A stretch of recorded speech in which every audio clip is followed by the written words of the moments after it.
Always being thankful is a common lesson our mothers advise us, and I've always found that particularly good advice from my mum, especially if you're going through difficult times. It turns your focus on others who are not so advantaged as yourself. And we've been doing a lot of that lately, I'm sure. So many Australians are hurting right now. Lives turned upside down, painful separation from their loved ones, livelihoods that they've spent a lifetime building stripped away, uncertainty about their futures and their family's future. The last few months have given us a reminder of the things that are really important: our health, our well-being, a strong health system, and all those who keep it strong, a growing economy, our jobs and our incomes that rely on it. We cannot take this for granted. Every job matters, whatever job you do. Every job is essential. Our children's education, caring for our elderly, respecting their dignity, the selfless and humble service of so many Australians who just get on with it every day, make this great country work. We have seen these heroes in action.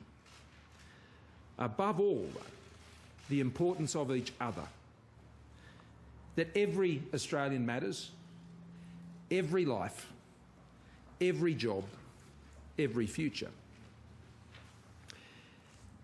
And we've learnt some important lessons, that we can meet the tests as we have and the challenges that we've so far confronted, that when we have to, we can and we do pull together, that we can focus on something bigger than just ourselves. Be encouraged, Australia, that we are successfully making our way through this difficult battle on two fronts.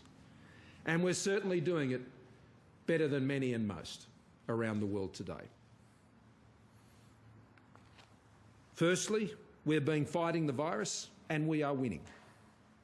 Secondly, we have put in place and are delivering the economic lifeline through JobKeeper and JobSeeker and many other programs to get us through the worst of this, to buy Australians time as we fight the virus and we chart our way back. Thirdly, and particularly today, we move ahead with reopening our economy and our society with a clear plan and a clear framework that shows Australians the road ahead. The next step beyond this will be to build the confidence and momentum that will see our economy get back up and running and get Australians back up on their feet and moving ahead with confidence. And then we can reset our economy for growth in the years ahead, in this new environment, so we can deliver the jobs, guarantee the essential services that Australians rely on, keep Australians safe, and take care of this amazing country that we have the great responsibility of looking after. This is the plan we are working through to get through this together, as we promised. So today our focus is on the road back. Today, we have put in Australia in a position to go forward. We have strengthened our health system and put the protections in place. On the front line, our testing and our tracing capabilities containing outbreaks, all backed up by a health system with more ICU beds and ventilators, more personal protective equipment, doctors, nurses, first responders ready to go, JobKeeper and JobSeeker in place.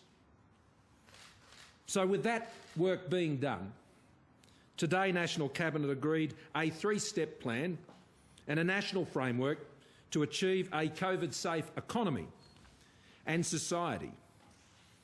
And it is our goal to move through all of these steps to achieve that COVID-safe economy in July of this year.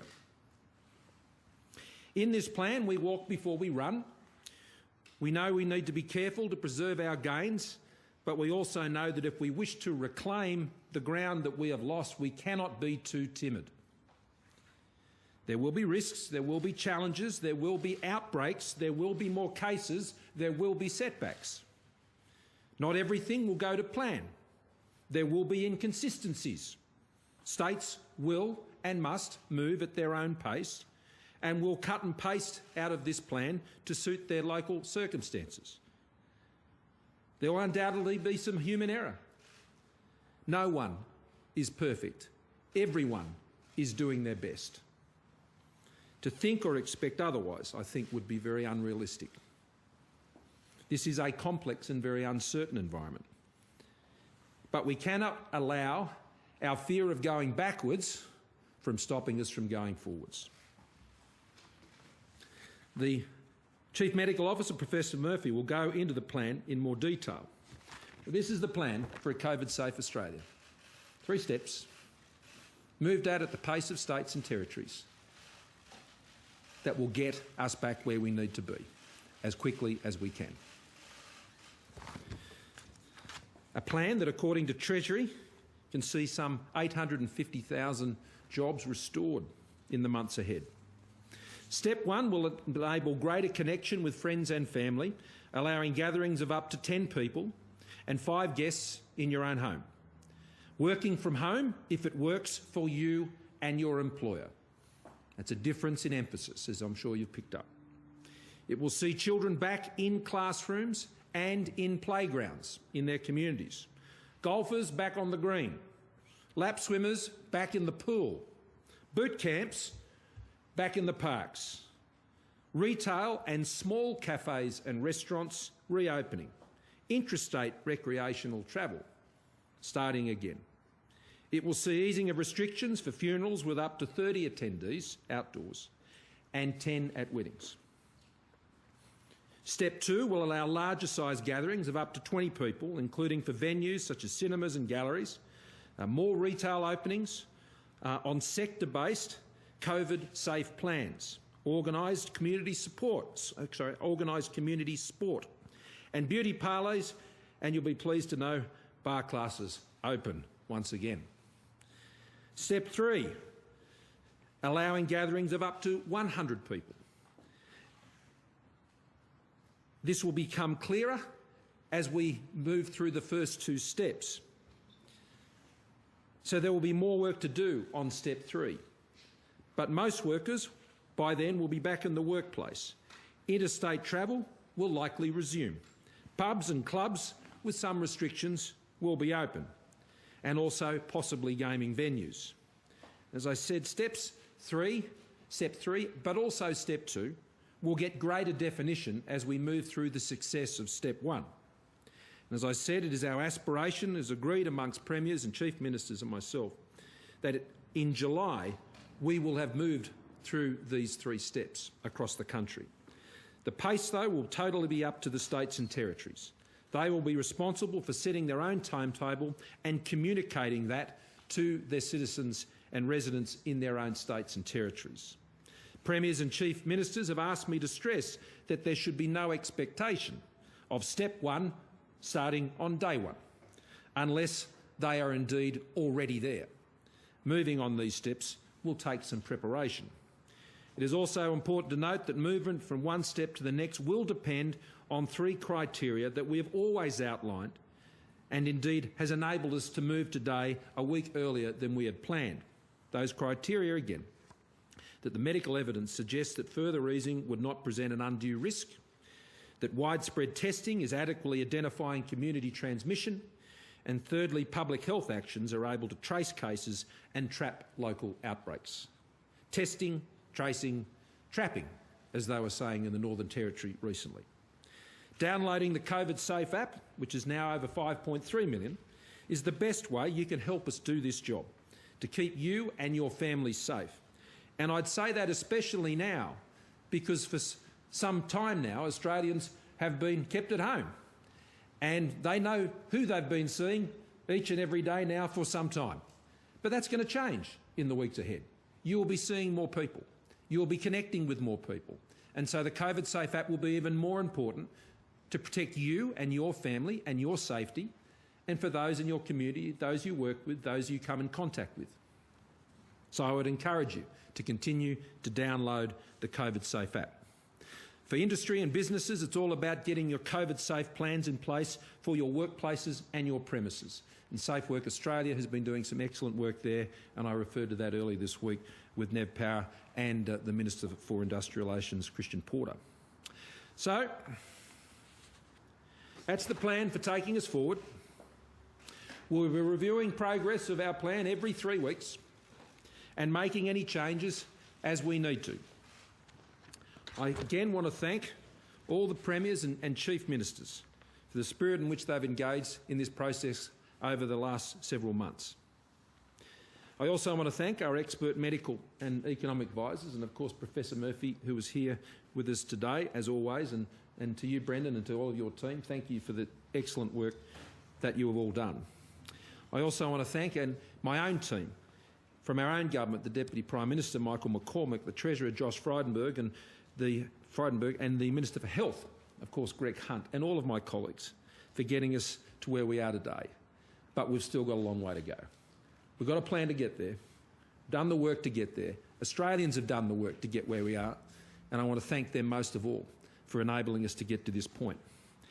A year ago, I made a promise to all Australians that we would work each and every day to keep our economy strong, to keep Australians safe, and to keep Australians together. We're keeping that promise to Australians. That's the fight we've been in. That's the fight we remain in. It's the fight we're winning, and it's the fight we'll continue to win together. Brendan. Thank you, PM. I might just go through the PowerPoint, so we'll go to that first slide, and this is, again, you're familiar with this slide. It's showing where we are with our flat curve. You will see some little spike in numbers in the last few days. Most of that, 50% of the cases in the last week are related to 2 outbreaks, the Cedar Meats outbreak in Victoria and the Newmarch Aged Care outbreak in New South Wales. This is what we expect to see and what we will continue to see, and that's not such a concern if we're getting on top and managing these outbreaks as we have in those 2 cases. So, despite, other than those 2 cases, we've got very low case numbers, but the virus is still there, it's still in our community, and that's why, despite our very good position, we've got to be very cautious and wary with our next steps. Some very good news on testing, where testing is really ramped up across the whole country. We've done more than 730,000 tests. We're just shy of 6,900 cases at the moment. 6 out of 8 states have had multiple days of 0 cases, but they all know that that doesn't mean the virus isn't still in their community, and all of us have to be very careful as we move forward. Next slide.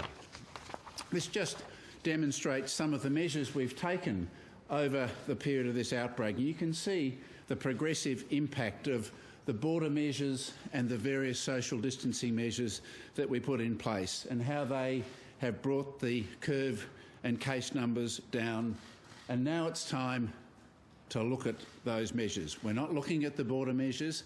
As we have said on many occasions, 2/3 of the cases in Australia have been from returning travellers. We're not going to relax any of our border measures soon, and we're going to continue to quarantine all returning travellers, because this virus is certainly in a much worse position in many other countries from which our citizens are returning.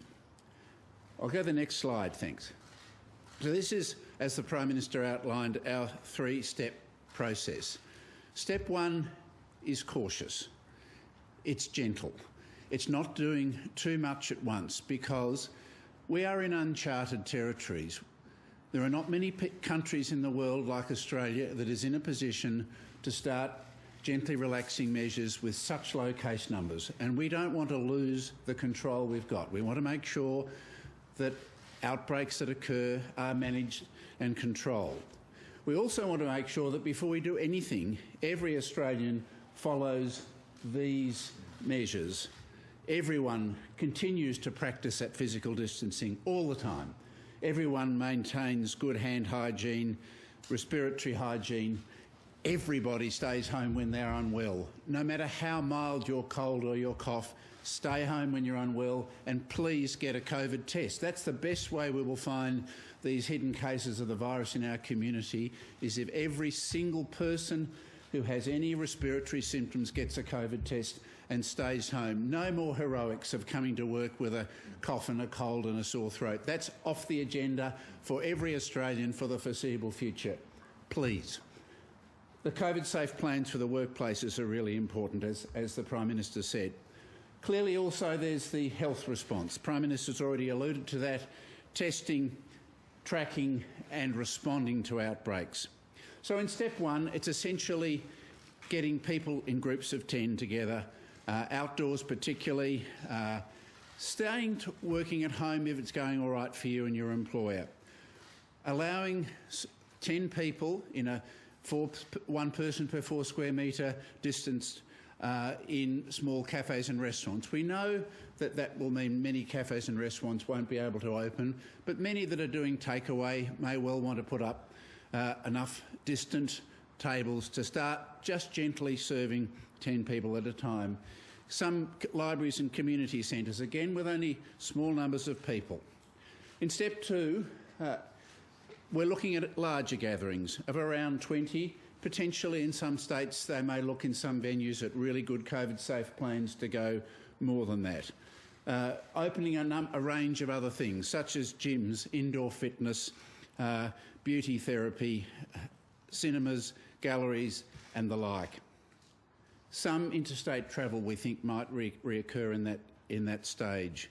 Step three is much more relaxed, and this, as the Prime Minister said, there's still a lot of work to be done on step three. There's still quite a bit of work to be done on step two. We have more certainty around the definition of step one, and each of the states and territories will be separately defining how and when they will implement that. But in step three, we're talking about opening up most of the economy, but again, in a COVID-safe way, with strict distancing, strict hygiene, all of those measures that we have to live with whilst this virus is with us in the community. Next slide. This just provides a little bit more detail and really gives a bit of a narrative around each of the steps. So very cautious early reopening in stage one. Step two, many more businesses and activities and venues opening again, but still with significant numbers controlled. And step three, a much more broader opening, but again in that principle of good distancing and good hygiene. And in step three, we're hopeful that there will be more travel around the country and we might start to get some domestic tourism again. But step one, well defined. Step two, a bit more work to be done, and step three, still a lot of discussion to be had before we can well define that properly. Next slide. So what are we asking the community to do? Keep those personal responsibilities. I know I've said it already today, but please keep that distancing. We could lose the battle that we've won so well so far. You only have to look at the nightly news and see what's happening in really good countries with good health systems like Australia, where they let this virus get out of control, unfortunately. We've been lucky to control this virus, and we want to keep that control. So while we relax some of these measures cautiously, every Australian has to do their bit. Every Australian has to do the things that I've said already about distancing and good health and staying at home when well. We'll continue to do all of the things as a public health response, and we will make sure that if we find outbreaks, as we surely will, we'll get on top of them and control them. If we all do the right thing together, we can get through the next few months and gradually get a COVID-safe normal life again. Thanks, Prime Minister. Thanks, Brendan. I might start over this side today. There's quite a few more of you. You're a bit bunched up today, I'm noticing. Yes, you better distance a bit. Have any of the states or territories indicated when they're likely to start step one? And also, just on the NRL, would you support a no jab, no play policy? Well, first of all, on the issue of premiers, they'll be announcing their own timetables for when they'll be making those statements, and I think you can expect to see some of them later today making some initial comments, and I'd expect to see them making further comments over the days ahead, over the weekend and into early next week. And so that's when you can expect them to be outlining those timetables. I'd note, as I'm sure Brendan would also, that when you look at those 3 steps, I mean, there are some states like Western Australia where step 1 is pretty much tick the box. They're very much well advanced on that. South Australia, Northern Territory quite similarly, but those on the East Coast are a very different situation. So they've all got different starting points, but the important point is the whole country has the same end point, and that is to get to a COVID-safe economy. And as I noted the other day, as the then Minister for Social Services, who started No Jab, No Play, I obviously had a lot of sympathy for that, as opposed to, at that time, vaccination of children in childcare centres. Now, ultimately, the states and territories have to determine what their health requirements are as they apply to the NRL, and if they were to be insisting on that, then I would think that was entirely reasonable. Tim. Prime Minister, you say Treasury has advised you 850,000 jobs restored in the months ahead. When does it say those jobs will be restored? How many will be left unrestored by your calculations on the current employment rate? And is this the snapback that you envisaged when you put JobKeeper in place? Well, a lot's happened since then, Tim, as you know, and I think we've got a lot more information now than we had back then. What was important back then is we knew that Australians would need an economic lifeline, and that's why, firstly, JobSeeker and the effective doubling of JobSeeker and JobKeeper were then put in place to provide that lifeline. Now, since then, we've seen a lot of changes in the global economy and how other countries are dealing with this. Those 850,000 jobs, I'm advised by Treasury, that includes those who may be on JobKeeper now or on JobSeeker. It's people have been stood down, going back into their full employment, and that work is being done based on the steps that you can see here today. So it's very much a function of how and when all of those steps are completed. And, well, that's the aspiration, Tim, but as we've learnt during the course of this COVID crisis, there are a lot of uncertainties.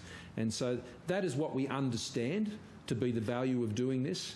We've got 1 million people and more who are now on JobSeeker, and that's been a Herculean task by those at the Services Australia and Centrelink to get all of those claims processed in that period of time.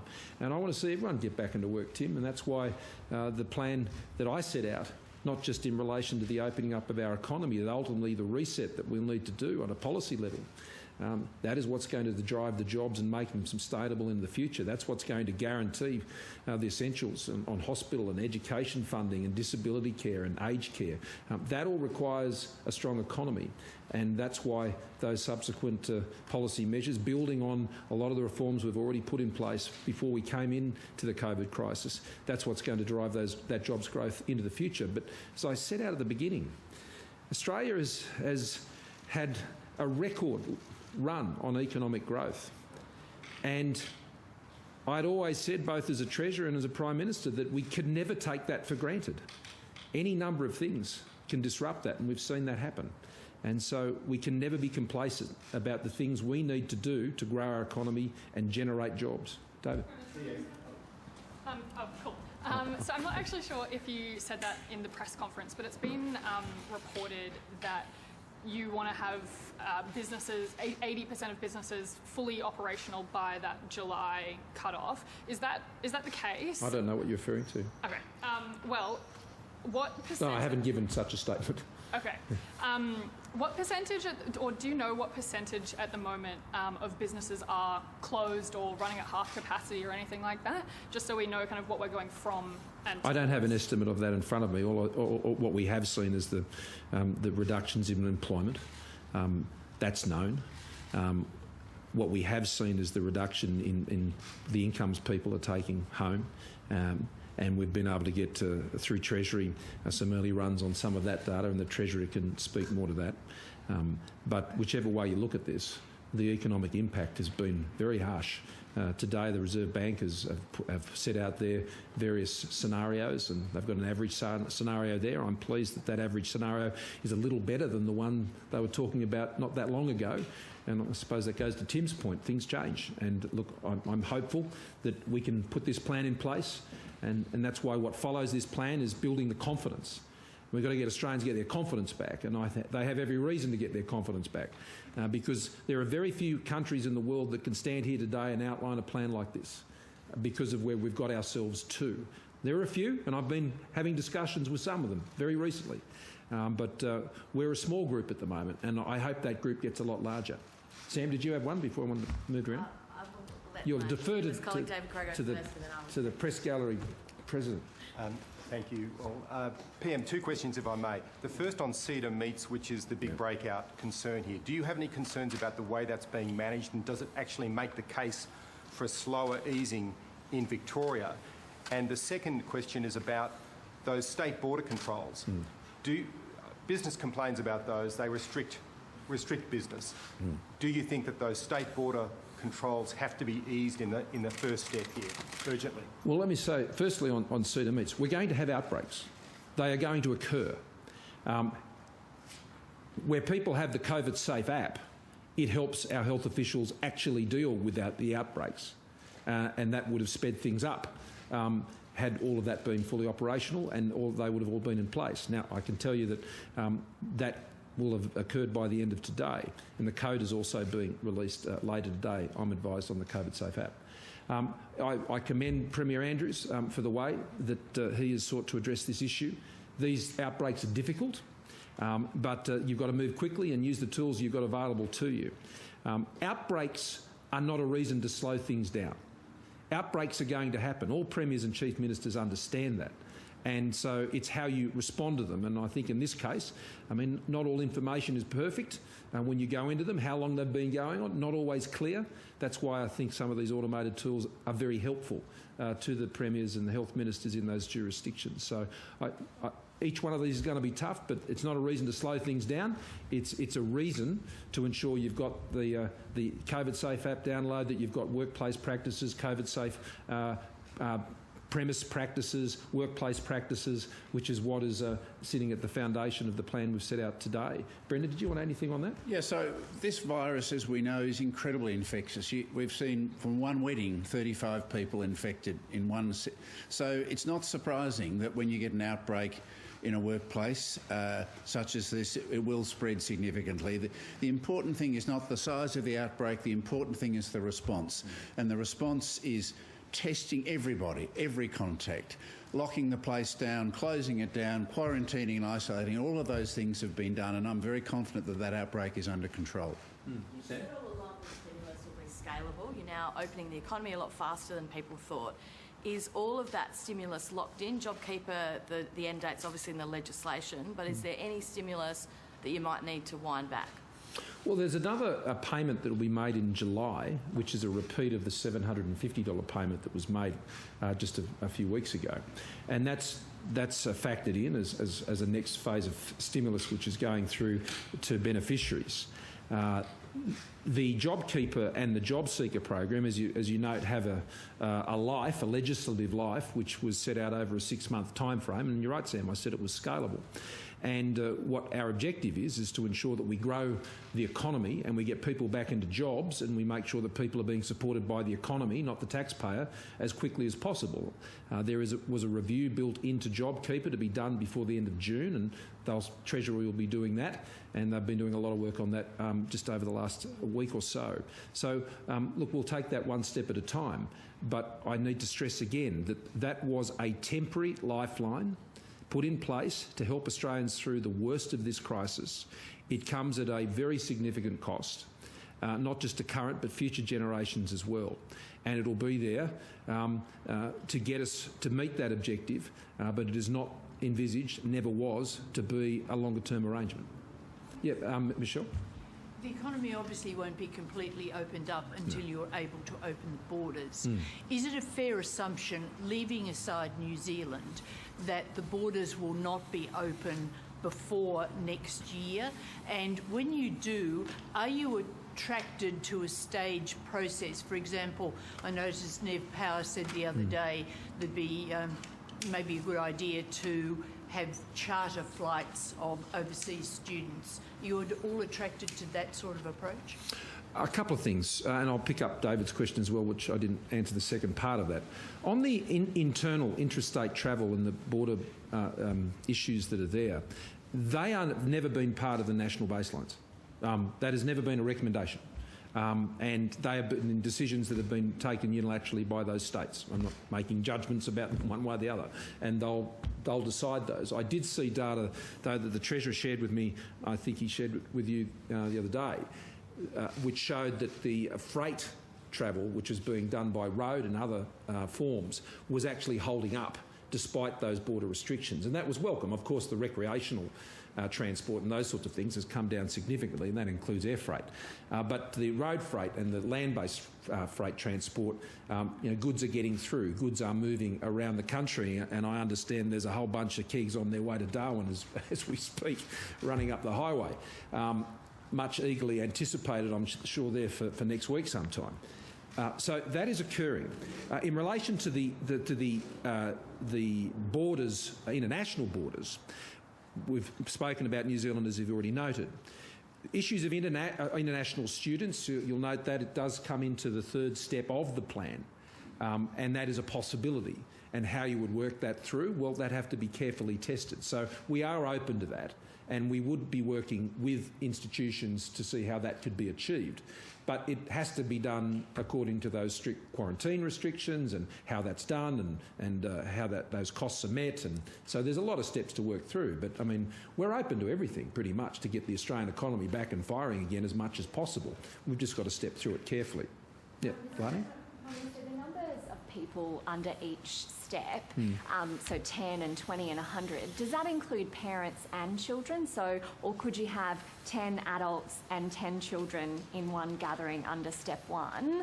And given that the states can make their own decisions about precisely what particular things open up when they want, how was the list decided today? So how was it decided that playgrounds would definitely be in step 1 on the list that you've shown us all today, and the various other measures? I think I'll let Brendan take it. So there was a process where all the states and territories fed in what they thought was safe to do at each stage. So in terms of, it's 10 people. I mean, it's whilst we acknowledge that children don't transmit as often, we've got to keep it simple. We want to keep only 5 people visiting in your household, or 10 people in a gathering outside. So it's 10 people training in a football field. It's 10 people getting together in a park, again, hopefully with distancing. So we got together and we looked at what was like a consensus position. Not every state agrees with every step, but we look at the relative risk of each thing. So there's an absolute risk about gathering size. So that's a protection, so that if things do break out, if we've only got gatherings of 10, that means much less potential for transmission. And so some states, though, don't want to open cafes and restaurants initially, and because they feel that their situation, they would prefer to take some time. Playgrounds, for example, the evidence is really accumulating internationally that most transmission is occurring indoors. We now know that every citizen is following good hygiene practices. As long as you only have 10 people at a playground, and as long as the parents bring along sanitiser and wipes, people are changing their behaviour. So the feeling was that the risk for playgrounds is now lower, the risk for small gatherings is lower. There is necessarily an arbitrariness about this, and in step 1 there are things that could have been included that weren't, on the basis that we want to keep it gentle and careful. Step 1 is tentative baby steps into normalisation. If everything goes well, we don't have big outbreaks, step 2 could be more confident. Right on back. Prime Minister, the Federal Health Department decided to take no punitive action against a Sydney council that told its staff downloading the COVID Safe app was compulsory on their work phones. Why should Australians trust the government to enforce those privacy protections when a sunbather on the beach got a on-the-spot fine and an employer who breached the Biosecurity Act got basically no consequences? Well, I'll have a chat to the Health Minister about that. Look, the vast majority of the enforcement arrangements on all of these measures are actually followed through by state and territory authorities, and if anything, there's been criticism of how thorough they've been, and so in relation to the specific matter you've raised, I'd have to be briefed on that in terms of what the specific circumstances were and the actions that were or weren't taken by the department, and I can follow that up with them. Ellen, are you good? Yes, please. In terms of the task of rebuilding confidence, given the scale of unemployment that's come as a result of this, how do you rebuild that confidence? And would you look at bringing forward government spending on infrastructure and major projects? Well, we already have.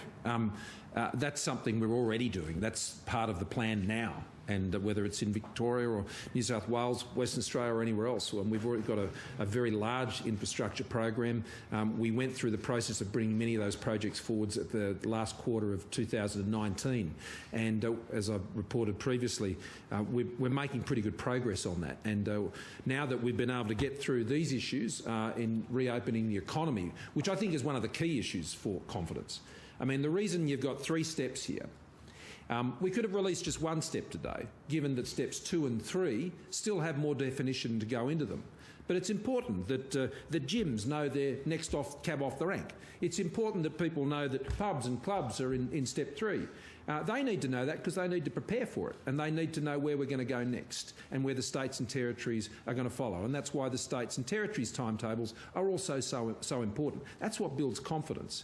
Having COVID-safe work and premises plans builds confidence, because I understand Australians, having been at home for several months, may be a bit cautious as they venture out again. And so they need to be confident when they're going into a restaurant or a cafe or doing things like that, or going to a playground or whatever it happens to be, that the plans are in place, that people are taking that action. That lifts public confidence in health, which means they're more active economically, and this is what has the flow on. Now, I don't think anyone could suggest that the Commonwealth hasn't turned up when it comes to providing the economic supports at this time. I mean, it's unprecedented, and that is on top of, the almost $9 billion of extra support we've put into the health system, and of course the $100 billion that has been rolling out for infrastructure around the country. So you're right, Ellen, it's got to be a part of that economic plan, always has been, and we're already acting on it. Yeah. Prime Minister, you mentioned earlier that there will be outbreaks. You say that there will be clusters. Is it a case that the states, the territories and Australians will need to hold their nerve once they go down this path and not snap back to tighten restrictions? Yes. And can I ask you on stage 1, for the stage 1 restrictions, do students need to be back in the classroom at schools? Well, that's what step 1 is. And for the vast majority of states and territories, that's exactly where they're heading. And that advice has been consistent from when this COVID crisis first began. There's been no change. So I'm looking forward to seeing children back in classrooms learning. That's the best place for them to get an education. But on the other point, yes, I think it is important that we all hold our nerve. That's why I was saying before, these are cautious first steps, but important first steps. You can stay under the doona forever, and you'll never face any danger. But we've got to get out from under the doona at some time, and if not now, then when? I'm coming around. Can I ask a little bit more about how that 3-week review process will work? And also, just picking up on Michelle's question, can you give a rough time frame for when you think we might see general international travel allowed again? I can't see that happening anytime soon. There is nothing on our radar which would see us opening up international travel in the foreseeable future. There are already some very, very minor exceptions where the Border Force can provide an exemption for outbound travel, but that's in areas like facilitating development aid in third countries and things like that. It's a very limited set of circumstances. I've already mentioned in my answer to Michelle how we could potentially consider how things for international students might work, but these are exceptions, not the rule. It is something that other countries are discussing, but by and large, almost without exception, I'm not aware of any countries that are looking at that option at this point. And Greece, I know, is considering that coming into their summer. They mentioned that at the meeting we had last night, but it sounds, that they're still working through that issue, and I wish them well with it. Yeah. Prime Minister, you've talked about businesses needing certainty, but can you give the 5 million people on JobKeeper and all those on JobSeeker with the Corona supplement the certainty that they'll get that for at least the 6 months? I give them the certainty that I want them to be back in their jobs where they don't need it. That's what we want. I mean, people don't want to be on JobKeeper and JobSeeker. They want to be in a job that's paying them. And that's what this plan is about. Not to keep people on income support from the taxpayer, but to have a wage that's provided by a business that's successful and earning again and going forward and creating a strong economy. That's what the Lifeline's for, to get people to that point. That's what we're aiming towards. Sorry, we've got Brett. I'm going to come around. We're just moving right around, okay? Professor Murphy, I'm sure your best PowerPoint presentation, yet Australians appreciating this clarity around where things are headed. One question to you, where do pubs and clubs sit on the steps? We can't see them on there. And then, Prime Minister, just continuing the road analogy, you talk about not letting the fear of going backwards stop us from going forwards. Do you envisage a point where we might need to make a U-turn on some of these steps, or is it a case that we just keep powering through regardless of what happens if there are outbreaks or things escalate beyond what you might envisage happening? So I'll start with, seated restaurants in pubs and clubs, like in other venues, can, if the states and territories choose to implement in stage one, they could start with 10 people. They may well not. For a pub and club, that would be a pretty small restaurant. Similarly, in step two, they can still do seated dining. The general view is that, with the exception of the Northern Territory, which is moving forward more quickly, that it will be level 3 before bars and nightclub type venues without seated dining would be open, and gaming type venues. But as the Prime Minister said, there's still a lot more work to be done in that space. Step 3. Yeah. And just on U-turns going backwards, is it a case that, you know, the journey might stop momentarily, we won't revert back steps? Oh, that's certainly the intention. I mean, I said the other day, it's like the emu and the kangaroo. They go forward, not backwards.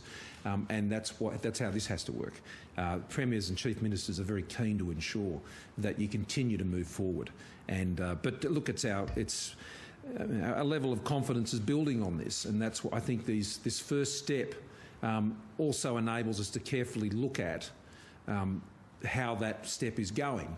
The question was about how often we're reviewing. Well, that's every 3 weeks, and basically we'll go around the grounds of the Premiers and the Chief Ministers and ask them how it's going. There'll be some empirical evidence about how that's tracking. We'll have the health data, but we'll also have the economic data, and that will help guide. I mean, they're not formal reviews. They're just, I'd describe it more as stock takes as to where the framework is at, and looking where all the states are, and how we're going towards our ultimate aspiration of being there in July.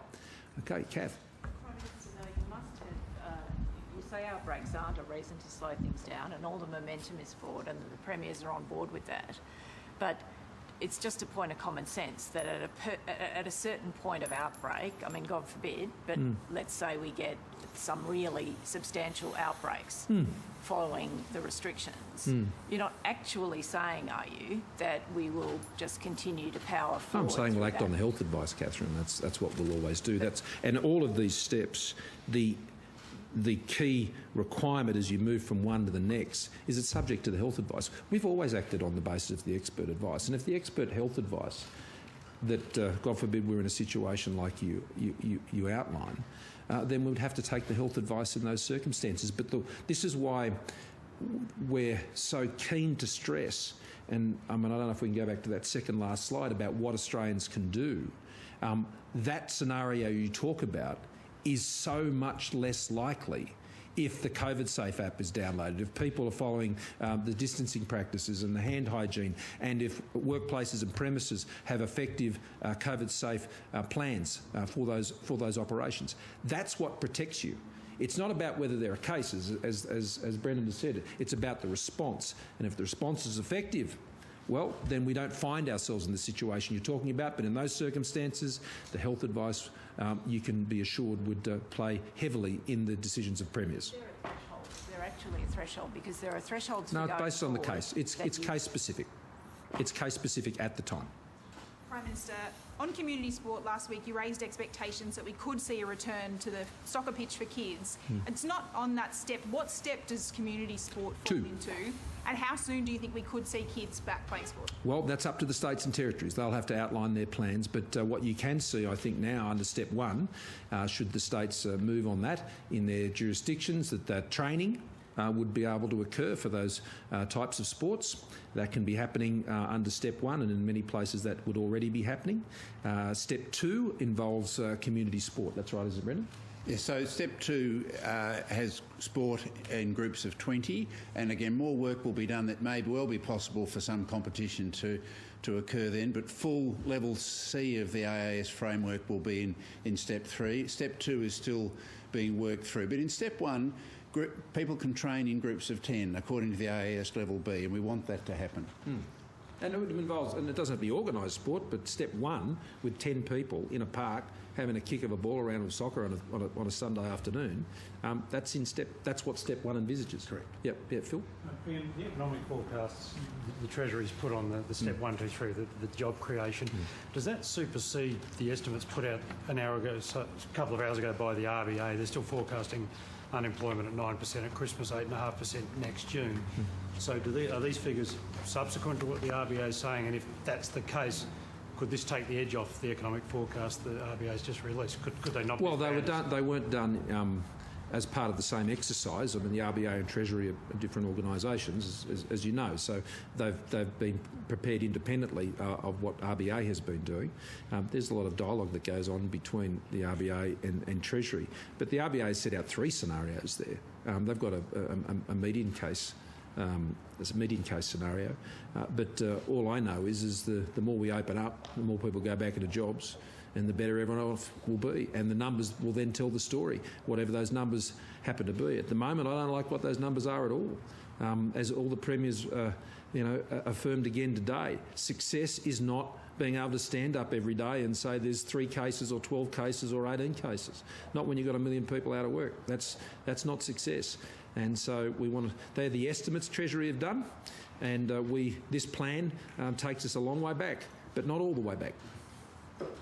Yes. PM, your early access to super scheme has been frozen because of alleged identity fraud. Were there enough protections built in? How can Australians have confidence their details won't be stolen? And Professor Murphy, do you believe NRL players should be allowed to play without receiving a flu shot, and how significant is that health risk? Well, do you want to do that one first, Brendan? So I think that's really a matter for the relevant state health authorities. I think, I personally have a view that everyone should get a flu shot, and it's important but I think that's a matter for the relevant state. Yeah. Look, over $10 billion has been claimed and has been moved through that system and that program. We've had this incident, and it's been moved on quickly, as you'd expect. When people undertake fraud, then there's a response to fraud. I mean, fraud is possible in any program, anywhere. Over my government experience, I've been in immigration, I've been in social services, and I've been in Treasury, and I can tell you, fraudsters try and have a crack at every single one of those systems every single day. So the fact that people have tried to have a crack at this doesn't surprise me, and the Home Affairs Minister has already, made some comments on this. I mean, it's a serious fraud issue, and that's why the precaution was taken to pause that for at least 24 hours while that's being addressed. The fact that there has been such a swift response, I think, demonstrates that there are protections in place and action is taken, and they should find them, they should lock them up. Prime Minister, this week the US Secretary of State Mike Pompeo seems to have stepped back from his previous assertion that there was enormous evidence for the Wuhan labs theory. Do you welcome the shift in emphasis from your US allies, and to what extent has this focus on that theory made it harder for you to gain international support for your inquiry? Well, first of all, in terms of Secretary Pompeo, I want to extend my best wishes to him and his family. He's just lost his father, and know from recent experience how difficult that must be. He's an extraordinary fellow, and I'm sure his father would have been incredibly proud of him. So all my best to you, Mike. I've already made comment on these matters. I think what is important is we find out. and the world doesn't yet know. I raised this at the meeting with international colleagues last night. The Health Minister continues to do that through his forums. It's not directed at anyone. We just want to know what happened so it doesn't happen again. It's a pretty honest question with an honest intent and an honest motive, and I'm seeing more and more support for that position, and we're supporting a European motion that's going to the World Health Assembly. There's an independent oversight committee of the Health Emergencies Program within the World Health Organisation, and on top of that there's a health regulations review process that's going on that I think can accommodate the recommendations made by the Europeans as a good first step to getting down this path, but you can't let the trail go cold. And I think Australia and the United States and the United Kingdom and countries all around the world would like to know what happened, because we don't want to see it happen again. Yeah. We'll go here and then we'll finish up with you. PM, what's the role of business in the return of confidence? When should they restore pay cuts to staff and start paying their rent again? As businesses are able to reopen and get on their feet, then I'm looking forward, as I'm sure they are, to getting staff back on the floor, lifting their wages again from their stand-down arrangements, and to be able to take that enterprise forward again.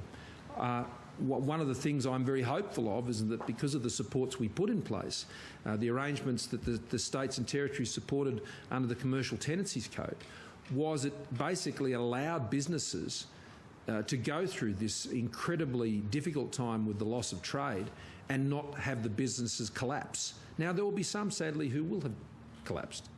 But there are so many more that I think, as a result of the supports and protections we put in place and the good-mindedness and the fair-mindedness of whether it's landlords, tenants, banks. I mean, as the Treasurer, I think, indicated, between $120 and $160 billion of loans have had their payments deferred as a result of the banks. And I want to thank Matt Comyn and all the team. He leads the Australian Bankers Association, of course, CommBank.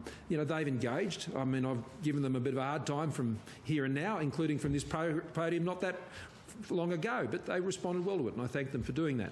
So I think all of this, people have worked together, which means, people can get back up to their hours. People can get back up to what they were doing before. That's the whole point. That's what we're trying to do here. But it's not easy. It's one thing for things to be shut down. That can be done relatively quickly. It's terribly painful. But building it back up again and getting the confidence of businesses to go and do that is important. And that's why we've set out this plan, so they know where we're heading, they know where we're going, they know when we want to get there. They can plan around that. The Norwegian Prime Minister last night was making a similar point in how they're doing something quite similar to us.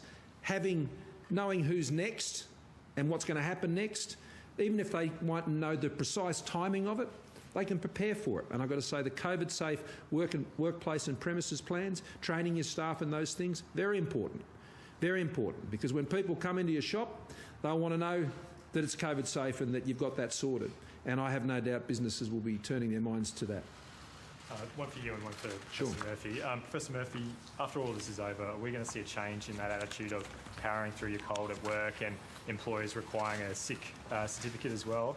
And for you, Prime Minister, the JobKeeper payment's been undersubscribed, so why not spend some of that money on the arts, casual workers and migrant workers as well? So I think we will see a permanent change in that sort of cavalier attitude of going to work when you've got a cold or a flu, and I think that will be even if COVID is gone, and we don't know whether it will be fully gone from society. That would help with flu seasons and help with general health in the community. So I think that one of the two permanent changes I can see forever is good quality hand hygiene and that stay at home if you're unwell mentality. And I think we've all been guilty of that at various times. I know I have, and we're all going to have to change that mentality. JobKeeper is a demand-driven program. It doesn't have a target level of subscriptions at all, never has. Estimates were made at a time when things were very uncertain about where things are heading. The fact that fewer may ultimately seek or need that support is a good thing. And as a result, the program will continue to run on the parameters we set out for it, and will provide support to those that it's designed to assist. The Job Seeker program works in parallel with it. It's not JobKeeper or nothing. It's JobKeeper and Job Seeker. The two work together, and this is very important. The economic lifeline we have put together is there to spread right across the economy. And so the premise of the question is false. It's a demand-driven program, and it'll be delivered as it was designed. We've made some adjustments to it along the way that have largely dealt with administrative issues and clarification issues, and where that is needed, then we'll continue to do that. But at the end of the day, that lifeline of JobKeeper and Job Seeker has bought us the time to do exactly this plan. Very few countries in the world are in a position to stand here today and outline the plan that we are now embarking on, because they're in no position to do so. Australians have given myself, the Chief Medical Officer, the Premiers, Chief Ministers, you have given us the opportunity, Australia, to go forward with this plan. And now we will implement this plan together. And when that plan has been implemented, people will be back in work, people will be back together, and Australia will be stronger. Thank you very much.